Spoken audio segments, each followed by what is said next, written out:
안녕하세요. 18년 경력의 실전 투자 슈퍼개미 윤 대표입니다. 자, 여러분들 좋아요 좀 많이 눌러주세요. 2023년도 1월부터 아주 훈풍이 불어오고 있습니다. 자, 제 이 영상만 끝까지 보시면 올 한 해 어떤 섹터, 어떤 시장을 우리가 맞이하게 될 것인가, 거기에 대한 제 인사이트적인 부분을 좀 말씀을 드리겠습니다. 일단은 여러분들 지금 1월 초반부터 분위기가 상당히 좋습니다. 벌써 양봉으로 확 끌어올리고 있어요.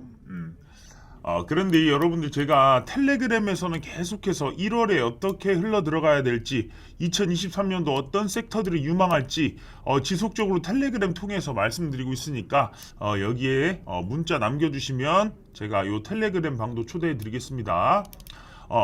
자, 여러분들 지금 보시면 시장이 지금 며칠째 상당히 좋습니다. 어제도 제가 이런 말씀을 드렸는데, 지금 뭐 투자 심리가 뭐 안 좋다, 삼성전자 지금 올라가도 별로 좋지 않다, 사람들이 못 믿겠다 그래요. 하지만 그런 못 믿는 것은 오랫동안 내려와서 쭉 이렇게 빠졌잖아요. 그러다 보니까 며칠 만에 이렇게 회복을 하고 있습니다. 한 번, 두 번, 우리 세 번 빠졌어요. 제가 지난번에도 이 말씀을 드렸어요. 바닥은 나왔다. 여기서 지금 돌아가는 흐름이기 때문에 이것만 참으면 또 분명히 이건 반등을 한다. 이것에 대한 이미 경제 지표들은 다 나와 있었습니다. 하지만 이 꼴을 내 눈으로 직접 보기 전에는 사실 믿기 힘들죠. 나는 이렇게 믿었는데 오늘 또 떨어져, 내일 또 떨어져. 주식하기 굉장히 싫죠. 매일매일 그냥 갖고 있는 계좌가 조금씩 계속 내려가는데 얼마나 주식하기 싫겠습니까? 하지만 제가 텔레그램에서도 계속 말씀드리죠. 요 불편함. 제가 불편함을 계속해서 말씀드리는 게, 불편, 자, 여기 보세요. 평범한 사람들은 불편함을 극복하는 것을 별로 해본 적이 없어요. 자, 불편함을 이기기 힘들 정도로 힘겼습니다. 상승도 하락도 불편함이 생기면 의심을 해봐야 돼요. 불편함을 이기고 사야만, 불편함을 이기고 견뎌야만 이 시장에서 진짜 수익을 준다는 겁니다. 자, 여러분들 이미 10월부터 경제 지표들은 돌아서기 시작했어요. 최종 CPI 물가지수는 고점이 이미 나왔고요. 금리 인상도 마찬가지입니다. 자, 물론 금리 인상에 대한 결과치도 거의 5% 중반대로 나왔어요. 조금 더 높아질 수 있다, 조금 더 오래될 수 있다라는 말이지만, 우리 어느 정도까지 금리 인상하겠다 그러면서 급속도로 자이언트 스텝을 통해서 지금 몇 달간 금리 인상을 해왔기 때문에 이미 금리 인상의 꼭대기, CPI의 꼭대기는 나왔습니다. 그러다 보니까 여기서부터 사실 저는 바닥이지 않을까 굉장히 생각을 많이 했어요. 하지만 여기를 보고서 정말 이제는 바닥이 왔다, 그런 생각을 강하게 했고, 이 시간이 더 흘러 들어가면서 여기서 어떻게 더 빠지냐, 지금부터는 조금 공격적으로 투자해봐야 되지 않을까, 이런 생각을 좀 했었습니다. 자, 일단은 지금 연준이 어떤 스탠스를 보이고 있습니까? 이게 지금 여러분들께 지금부터 설명드릴 게 조금 어려울 수도 있어요. 하지만 어렵지 않아요. 시장에서 섹터에 대한 얘기까지 다 해볼 겁니다. 지금 금리 인상에 대해서는 계속해서 말씀을 드렸어요. 어차피 금리 인상, 지금 이제 환율도 마찬가지고 꼭대기가 다 나왔어요. 그런 상황에서는 우리가 시장에 어떤 말에 흔들릴 필요가 없는데, 계속해서 시장이 연준이 어떤 말 한마디에 안 좋게 반응을 했단 말이에요. 12월 내내 그랬습니다.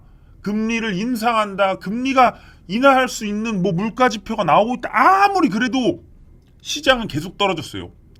하지만 지금은 어떻습니까? 1월이 되고 나서 어떤 분위기가 바뀌었습니까? 시장에서 무슨 말을 하든 상관없이 오르고 있는 모습이에요. 4일 연속으로 올라가고 있습니다. 그러면서 거래량도 계속 실려주고 있어요. 자, 그렇다는 것은 시장에 다시 분위기가 돌아왔다. 그리고 앞으로 조금 이 여기까지 또 올라버리면 조금 이런 지금 분위기를 좀 낼 거예요. 이 분위기는 FOMC 회의예요. 그리고 선물 옵션 만기일이 있어요. 자, 그런데 이것이 저는 1월에 한번 꺾였다가 올라갈 것이라고 좀 생각은 하고 있지만 오히려 반대로 1월부터 그냥 위로 쭉 치고 올라갈 수도 있어요. 선물 옵션 바닥에서 아예 포지션이 돌아주면 오히려 상방으로 강하게 힘이 쏠려버려요. 그런 상황에서 지금 시장에서 무슨 말을 하든지 상관없이 매수를 하고 있는 모습을 보여주면 결국 시장은 1월에 오히려 선물 옵션에 대한 힘을 더 받고 베이비 스텝 나오면서 정말 1월에 이 구간을 그냥 다 뚫어버릴 수도 사실은 있습니다. 지금까지 올라온 걸로 봐서는 굉장히 속도가 빨라요. 이거 조금만 올라가면 금방 뚫어버립니다. 그런 상황에서 우리가 지금부터는 시장의 어떤 연준에, 어떤 금리에, 어떤 환율에 흔들릴 땐 아니다라고 생각을 합니다.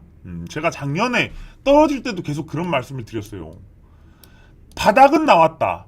어디서 반등해서 가는지가 중요하지. 이미 바닥은 나왔다. 작년부터 계속 제가 똑같은 말을 하고 있어요. 하지만 올해도 변함없습니다. 바닥을 지금 3번이나 찍었어요. 오히려 바닥이 너무나 탄탄하다는 겁니다. 다시 오지 않을 그런 바닥이 될지도 모릅니다. 자, 그런데 지금 어떤 우려들이 있냐면 연준이 금리 인상을 굉장히 많이 해서 물가가 잡혔다라고 하는 쪽도 있지만 사실은 그게 아닙니다. 지금 물가가 잡히고 있는 것은 중국에서 리오프닝이 멀어졌기 때문이에요. 자, 그리고 지금 에너지, 가스 이 가격이 막 석유랑 오르다가 이 에너지 가격이 잡혀버렸어요. 그리고 경기가 침체되는 부분으로 인해서 이 서비스 물가 말고 이 상품 물가가 상당히 많이 잡혔습니다. 원자재 이게 사실 원자재도 그래요. 공장이 막 굴러가고 그런 상황에서 원자재가 만약에 이 인플레이션이 온다 그럼 상당히 좀 우려스러운 거예요. 없어서 못 판다 그러면 굉장히 우려스러운 건데 공장이 안 굴러가서 지금 그런 상황이기 때문에 중국이 저는 지금 자동차 업황도 그렇게 봐요. 자동차를 여러분들이 저도 그러거든요. 자동차를 사려고 가보면 기본 1년에서 2년씩 기다려야 됐어요. 뭐 조금 인기 있는 것은 3년까지도 지금 이 공급이 안 되고 있었던 거예요. 그러다 보니까 작년 현대차 이런 기업들 보면 정말 잘 팔았다고 하는데 생산하지 못한 상황에서 잘 판 거예요. 자, 그렇다는 것은 이미 어느 정도의 수요치를 막 쟁여놨다는 거예요. 그러니까 경기 침체를 어떻게 보면 어쩔 수 없는 경기 침체는 중국 때문에 만들어진 것이다. 왜? 공장이 안 돌아가니까. 중국에서 반도체 생산이 안 되다 보니까 요 좀 싼 반도체 있죠. 차량용 반도체 같은 경우는 없어요. 그런 상황에서 중국이 리오프닝을 딱 기대하게 되니까 인프라 관련주들 다시 힘을 받죠. 리오프닝 화장품 뭐 이런 것들도 다시 힘을 받죠. 뭐 그리고 건설 쪽, 철강 이런 쪽도 다시 힘을 받아요. 경기가 다시 좋아질 거라고 생각을 하고 그에 대한 수요가 필요하다고 생각을 하니까. 그러면서 반도체라든가 이런 쪽도 지금 바닥에서 다시 올라오는 이유가 전 세계의 어떤 소비. 자, 소비는 크게 좀 나눌 수가 있는데 미국 소비가 사실 미국은 굉장히 큰 소비 국가예요. 소비로 이루어지는 나라예요, 거의. 그러다 보니까 미국이 굉장히 큰 소비를 차지하고요. 그 다음은 사실은 중국이에요. 중국과 유럽 이렇게 있는데, 자, 중국의 소비는 무지막지합니다. 사실 유럽을 먹여 살리고 있는 것은 중국입니다. 유럽의 어떤 수출 물량이 중국에 의해서 움직인다고 봐도 과언이 아닐 정도로 유럽은 중국의 소비에 막대한 기대를 하고 있어요. 그러다 보니까 중국이 좋아진다면 전 세계 증시가 미국을 제외한 나머지 전 세계 증시가 좋아질 수가 있는 겁니다. 그러면서 신흥국으로 돈이 들어오는 부분이 있고 요즘 유튜브에도 많이 나와요. 타이거 차이나 그 ETF 지금 코덱스 차이나 ETF 이런 것들 사실 굉장히 좋은 위치에서 매수 추천들이 많이 나오고 있어요. 그만큼 지금 중국이 만약 리오프닝이 되는 그 시점까지 사실은 굉장히 주식이 저는 좋을 수 있다라는 생각이에요. 그러다 보니까 이 중국의 키워드를 맞춰서 이번에는 이 2023년에는 중국의 리오프닝이라는 게 굉장히 큰 화두일 겁니다. 코로나 확진자가 늘어갔다 줄어갔다 하면서 이번 2023년 1월 21일부터 27일까지가 중국의 춘절입니다. 그러다 보니까 그때 집단 면역이 생길 것인가 아니면 엄청난 코로나로 인해서 다시 한번 휘청일 것인가 이런 것들도 사실 1월에 그러니까 제가 1월에 막 뚫고 올라갈 수도 있지만 한번 툭 내려갔다 올라갈 것이라고 봤던 것은 이런 중국의 리오프닝이 멈추지는 않을까 하는 그런 부분들 때문이었어요. 자, 하지만 결국에는 유럽도 미국도 우리나라도 다 집단 면역이 생기고 개방을 하면서 좋아졌어요. 중국도 분명히 이 인구가 많아서 굉장히 큰 타격을 보이긴 하나 치명률도 많이 낮아졌고 중국도 분명히 이 리오프닝은 가야 할 길입니다. 그렇다면 중국만 좋아지면 사실 이 물가에 대한 부분이 좀 많이 해소가 돼요. 지금 물가가 많이 올랐는데 잡혔죠. 자, 하지만 다시 우려가 돼요. 중국이 리오프닝을 하게 될 경우에는 원자재 물가가 다시 오른다. 요게 좀 우려가 되긴 하지만 중국이 돌아가면 그것들이 상쇄되는 부분들이 있어요. 소비가 일어나서 경기 침체가 사라질 것이고, 지금 이제 생산이 일어나면서 많은 공급적인 문제가 해결될 거예요. 그러면서 지금 상하이 컨테이너 지수 뭐 이런 것들 지금 많이 내려왔단 말이에요. 물동비도 많이 내렸고 원자재 가격도 많이 내린 상황에서 중국의 수요가 높아진다고 해서 물가가 다시 폭등해서 연준이 안 되겠다. 금리를 6% 7% 올리겠다. 이런 상황은 나오지 않을 거라는 거예요. 오히려 중국이 돌아갈 경우에 우리나라 반도체가 중국에 수출하는 게 절반 이상입니다. 그만큼 중국이 소비를 많이 해먹어요. 우리나라 자동차 기업들도 마찬가지예요. 이 공급을 중국에 굉장히 많이 기대고 있어요. 중국 공장이 돌아가기 시작하면 일단 공급망적인 부분이 해소되고 소비적인 부분이 돌아오면서 경기 침체가 어느 정도 다시 턴어라운드를 할 거예요. 그러다 보면 유럽 경기와 우리나라 그 아시아 경기가 조금만 좋아지더라도 사실 뭐 미국은 좀 상관이 없어요. 미국은 늘 좋아요. 어떻게 보면. 근데 미국은 좀 그런 게 있죠. 전 세계의 어떤 표준이다 보니까 조금만 안 좋아도 세상이 무너질 것처럼 그런 게 있어요. 세상을 지배하는 나라가 지배할 힘이 조금이라도 없어지면 굉장히 그것은 큰 부분이기 때문에 그래요. 그러면서 오늘 같은 경우 이제 테슬라도 아시아에서의 가격을 굉장히 많이 이제 다운시켜서 이제 판매가 진행이 되고 있어요. 자, 그렇다는 것은 결국 전기차도 정말 이제 전쟁이 시작됐다는 거예요. 테슬라가 가격이 나간다는 거는. 테슬라가 이제 만드는 자동차는 인건비가 상당히 적게 들어요. 이 테슬라는 이제 만들 때 시스템부터 공장에서 굉장히 많이 물류적인 부분이 로봇으로 많이 대체가 되고 시스템적으로 하는 부분이 있기 때문에 인건비가 적게 든단 말이에요. 그래서 이 우리나라 현대차라든가 미국의 GM 이런 기업들이 과연 이 테슬라가 지금 스타트해야 하는 이 치킨 게임에서 얼만큼 버텨낼 수 있을까? 국가들이 지원을 얼만큼 해줄 수 있을까? 이런 것도 좀 화두가 되지만 공급망이 해소됐을 때 가장 큰 수혜를 보는 업종이 있습니다. 물론 소비 업종, 뭐 화장품이나 뭐 그런 것들도 있지만 반도체랑 자동차입니다. 우리나라 시장을 저는 2023년에는 자동차가 이끌어갈 것으로 봅니다. 반도체는 바닥에서 자리를 잡는 수준이고 자동차는 실제로 이 증시를 이끌고 갈 거라고 생각을 해요. 작년에 어떻게 보면 이제 2차 전지와 네옴시티가 한번 흐름을 줬다면 올해 지금 가장 빨리 우리 시장을 이끌어갈 것은 요 기아나 현대차 이런 것들이 되지 않을까요? 어떤 미국에서 지금 IRA 법안으로 인해서 그 법안과 증시 하락을 통해서 여기까지 빠졌어요. IRA와 이 증시 하락, 금리 인상 이런 이슈로 이렇게 빠졌단 말이에요. 사실 이 정도는 30% 정도 하락, 20%에서 30% 하락은 대형주가 급등할 수 있는 전제 조건도 됩니다. 제가 예전에 이런 것들 보여드렸어요.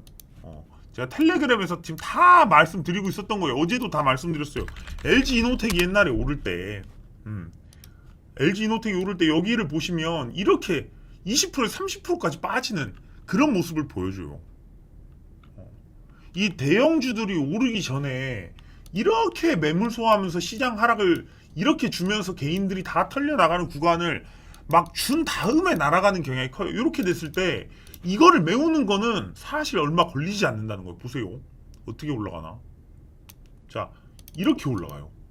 그러니까 여러분들이 지금 보고 있는 차트가 여기 대부분의 여러분들 보유 종목에 대한 이 차트가 여기서 이제 살짝 올라와서 한 요 정도가 될 겁니다. 그런데 여러분들 2023년도 여러분이 갖고 있는 종목이 자동차 종목일 듯, 자동차 종목이나 건설 종목이나 뭐 이런 것들이 이제 여러분들이 보유를 한다면 사실 굉장히 좀 좋은 흐름을 보여줄 거라고 생각을 해요. 공급망적인 부분 때문에 자동차 쪽에서 지금까지 빠진 이유 없이 빠진 거를 한번 생각을 해보면 결국은 다 우려였거든요. 지금 한번 자동차를 이제 좀 아시는 분들이나 자동차 업계에서 일하시는 분들은 얼마나 자동차가 지금 양이 없는지 알 거예요. 그렇게 수요를 죽여놓고 판매량이 그럼에도 불구하고 올랐단 말이에요. 근데 여기서 공장이 잘 돌아가기 시작한다? 그렇게 될 경우에는 자동차의 판매량이 2021년도에 거의 정점을 찍었지만 2023년도에는 2021년도의 정점보다도 높아질 수 있는 판매량이 나올 수가 있어요. 그럼 당연히 주가는 그에 맞게 올라가겠죠. 반도체는 이제 6월 정도가 되면 완전 바닥을 잡고 턴어라운드를 할 것이고 거기에 따라서 바닥에서 다지는 모습 이런 모습을 반도체가 올 상반기에 보여줄 가능성이 크고요.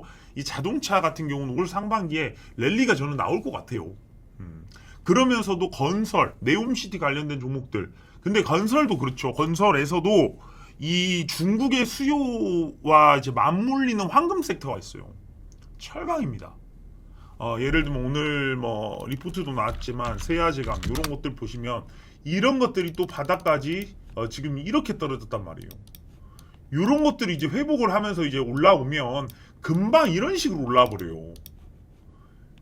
주봉을 한번 보시면 여기 지금 1차 상승, 2차 상승 있었고 끝난 것 같았지만 이런 것들은 또 이 리오프닝과 건설 경기는 어쩔 수 없이 앞으로 10년 동안 좋아질 겁니다. 인프라 쪽은.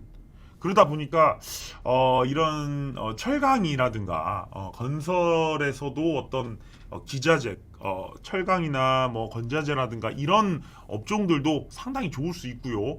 자동차 업종도 상당히 좋을 수 있습니다.